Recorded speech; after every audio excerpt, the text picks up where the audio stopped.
Hai Bella, selamat datang di Pop Bella Sign In bareng aku Niken Arin. Sekarang Pop Bella spesial banget nih, udah kedatangan sama dua cast dari film horor terbaru Menjelang Ajal. Ada Mbak Syarifah Danis dan Kathleen. Halo, hai. Hai guys. Hai Niken.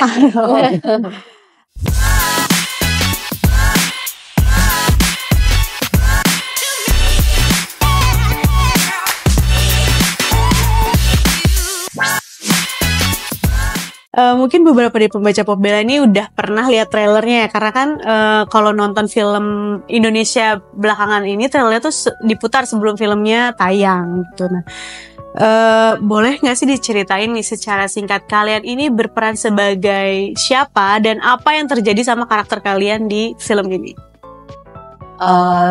Di film Menjelang Ajal ini saya berperan sebagai Sekar. Sekar ini adalah seorang single mother dari 3 orang anak.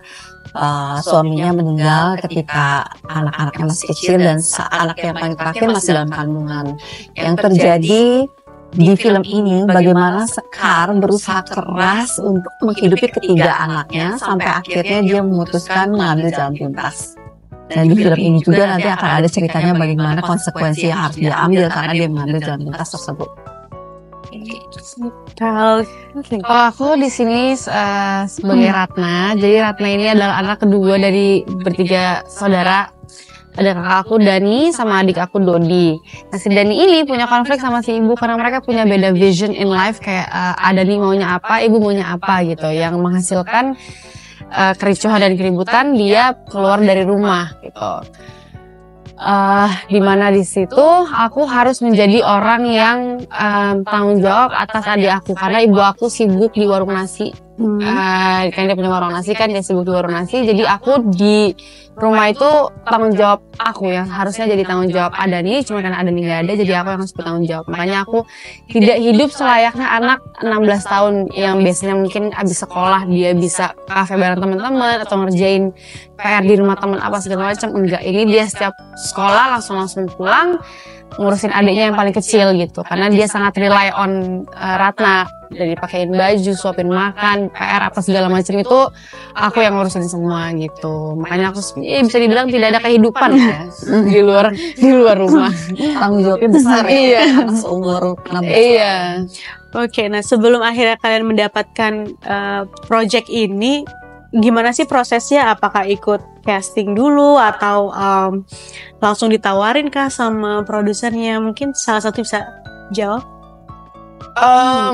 Aku ditawarin sih, kayak bilang ini ada karakter Ratna gitu ya, ada karakter Ratna. Cuma mereka nggak langsung jadi Ratna nih, nggak. Aku sempet ada screen test, bukan casting sih jatuhnya, screen test gitu. Apakah Ratna cocok sama aku atau enggak? Jadi ada beberapa kayak scene yang diambil untuk aku peragain saat itu dan pas screen test mereka kayak oh ya oke, ini cocok sih gitu. Jadi screen test. Pencocokan aja. Kalau Mbak Syarifah gimana? Kalau aku waktu itu ditawarkan ada film ceritanya seperti ini, dikirimin juga, jadi baca karakternya seperti apa, dan kebetulan saat membaca karakternya, saat membaca filmnya saya sangat tertarik untuk bisa join di project ini gitu. Jadi waktu itu langsung setelah baca kayak oh ini oke, ini karakternya sebagai seorang ibu, saya sekarang selalu tertarik dengan karakter sebagai seorang ibu gitu. Jadi saya pikir kayak saya mau bergabung di project ini. Nah, ini kan kisahnya juga lumayan apa ya? Kalau lihat trailernya aja serem banget gitu. Nah, kalian sendiri ketika dapat naskah fullnya dan dibedah gitu, gimana sih first impression kalian pas baca naskah itu dan lihat karakter kalian? Wah, ternyata gini banget ya gitu.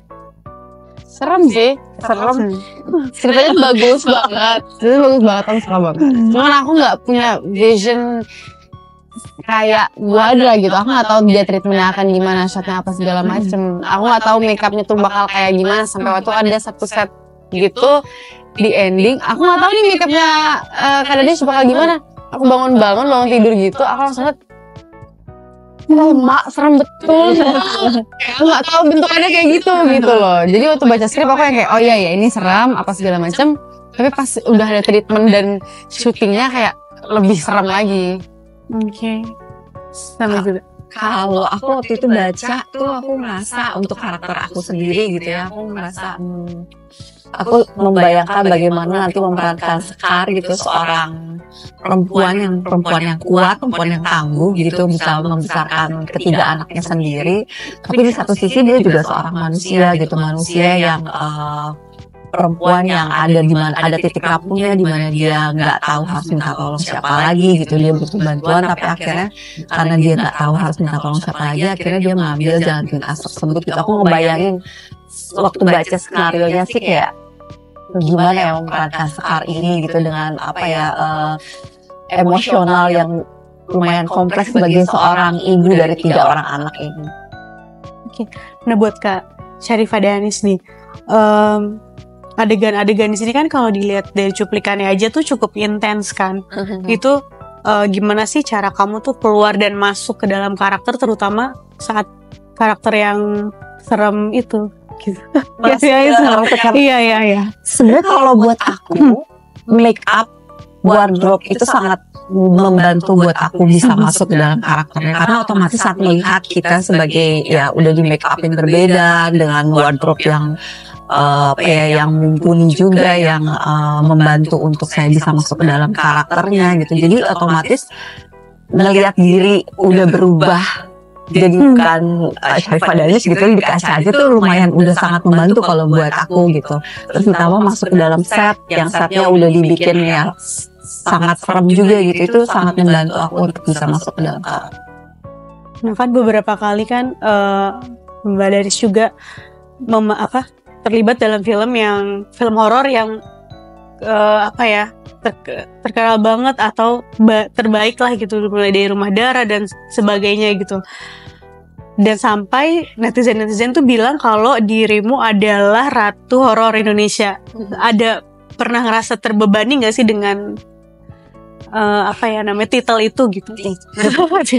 Jawabannya terbebani, tapi sekarang saya merasa itu suatu hal yang mungkin kalau diambil positifnya gitu, mungkin hal itu bisa membuat saya mendorong saya untuk menjadi lebih baik lagi aja gitu. Saya nggak pengen, awalnya mungkin memang jadi beban, tapi sekarang saya pikir kenapa harus jadi beban, malah nanti akan mempengaruhi saya. Saya pikir ya udah ambil positifnya aja, dan semoga saya bisa jadi lebih baik lagi aja. Merci. Lanjut untuk Kathleen nih sekarang. Apa sih yang membedakan film horor ini sama film horor kamu sebelumnya, terakhir Ivana ya? Itu apa yang ngebedain ini, dan apa yang bikin karakter kamu di situ spesial dari sebelumnya?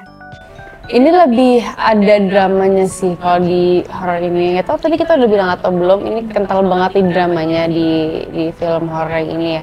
Sebelum-sebelumnya ya emang mungkin lebih serem atau lebih gore aja gitu. Cuman di sini karena lebih ada family-nya gitu. Jadi chemistry kita sebagai pemain, apalagi aku ke adik aku tuh harus bener-bener kuat banget gitu. Karena adik aku, kayak aku bilang tadi, rely sama aku banget. Jadi aku nggak cuma memprotek atau menjaga diri aku sendiri, aku juga ada adik aku yang harus aku jagain dalam kondisi dan situasi apapun. Mau ibunya lagi lagi kesurupan atau apa segala macem, itu aku juga harus memprioritaskan adik aku di sini gitu. Karena ya gitu sih. Ngomongin soal cerita film horor nih, di sini kan juga temanya tuh tentang pesugihan. Kalau ya aku nggak tahu karena belum nonton juga gimana jalan ceritanya ya, tapi yang diperlihatkan di trailer itu adalah yaitu kayak pesugihan di rumah makan. Nah, soal pesugihan gitu sendiri, kalian percaya nggak sih dengan mitos itu? Kalau aku percaya nggak percaya. Kenapa? Di tengah-tengah aja deh.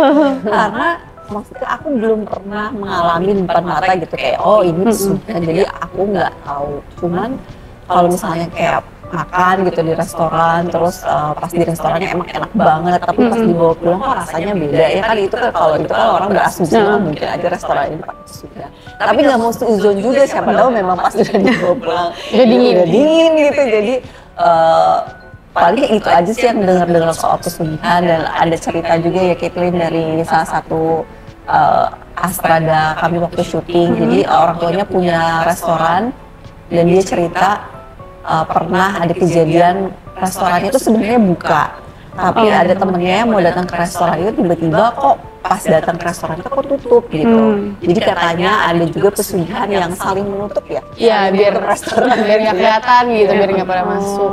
Iya sih kayak gitu. Paling dengar-dengar kayak gitu aja, tapi untuk mengalami secara langsung gitu atau tahu tentang ada particular restoran ini memakai pesugihan nggak tahu. Nah sama kan di film ini juga ngangkat soal budaya ya. Apa sih hal yang baru kamu tahu ketika baru tergabung di project ini? Kayak tentang budaya, ya itu tadi mungkin, oh ternyata ada ya pesugihan yang kayak gini atau yang lainnya, ada nggak sih? Kalau buat aku yang itu soal pesugihan. Pesugihan. Kalau Kathleen apa? Apa yang baru tahu setelah mungkin bahasa Sunda. Bahasa Sunda. Persundaan ini. Apa ya? Ya itu juga sih paling. Kita research ya, lebih ngobrol sama penulisnya juga. Karena ini kan katanya inspired by a true story gitu. Jadi kita banyak ngobrol sama penulisnya juga, sama Bu Hadrahnya juga tentang si pesugihan itu, dan aku belajar kayak, oh ternyata ada loh, apalagi di daerah-daerah tuh kan masih kental banget soal kayak gitu ya. Jadi kayak, oh ternyata masih ada orang-orang yang percaya atau emang mungkin melakukan itu yang ya aku dibilang percaya nggak percaya, 50-50 lah, karena aku nggak pernah melakukan sendiri gitu loh, jadi ya kayak belajar di situ sih. Oke. Terakhir nih dari aku, apa sih kasih alasan ke pembaca Popbella supaya nonton film ini, dan apa yang bikin film ini beda dari film horor lainnya yang lagi tayang juga? Silahkan. Kamu nonton dulu. Harus nonton film Menjelak Ajal, karena kalau buat aku pribadi film ini bukan hanya horor yang kuat, tapi juga drama keluarganya yang sangat kuat.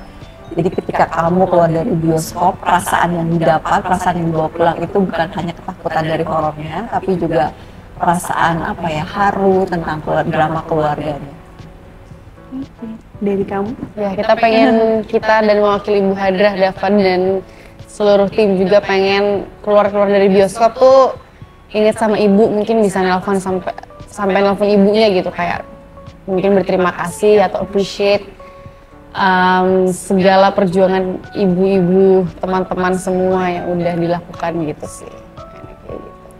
Oke guys, jangan lupa untuk nonton film Menjelang Ajal yang bakalan tayang tanggal 30 April 2024 di bioskop. Bye!